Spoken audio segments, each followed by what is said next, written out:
طيب، بسم الله الرحمن الرحيم. صلى الله على سيدنا محمد وآله وصحبه وسلم.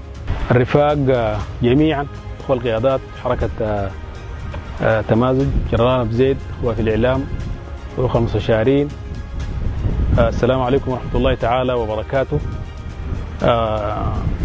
العيد مبروك عليكم، كل عام وأنتم بخير، وإن شاء الله السنة الجاية يعني كل على أمنة الجميع. في البداية يعني بنرحم على كل أرواح الشهداء، شهداء الثورة، وعلى رأسهم شهيد اللواء علي يعقوب الذي مات شهيدا في منطقة العمليات. هو بدافع عن حقوق المهمشين والغلابة، وهو يعني من الناس اللي هم أصلا قاضين على جمر القضية. زول قاتل بشراسة، مات بكرامة، ولكن باستشهاد اللواء علي يعقوب لم يزيدنا إلا عزيمة وإصرار من أجل القضية. هذه القضية نحن قدمنا فيها خيرة الشباب، خير القيادات، خير القادات، ولكن إن شاء الله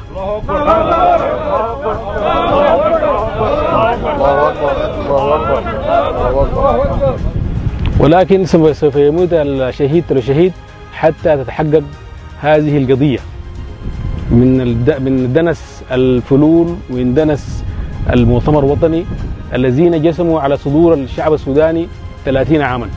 فإن شاء الله يعني فوق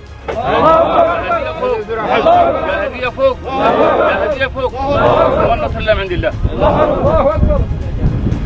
نحن قصدنا من هذه الزيارة نزور كل أخواننا في ولاية الخرطوم، وإن شاء الله حنزور كل الأخوان بدينا بجنرال أبو زيد، وإن شاء الله حنزور كل قياداتنا على في ولاية الخرطوم.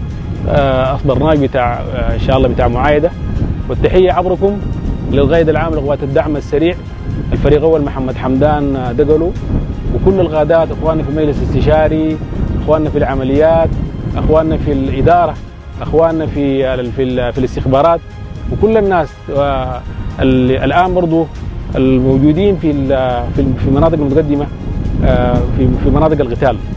نحن بنقول لهم العيد مبروك عليكم، إن شاء الله ربنا يتقبل الشهداء ويشفي الجرحى. الأيام الجاية دي إن شاء الله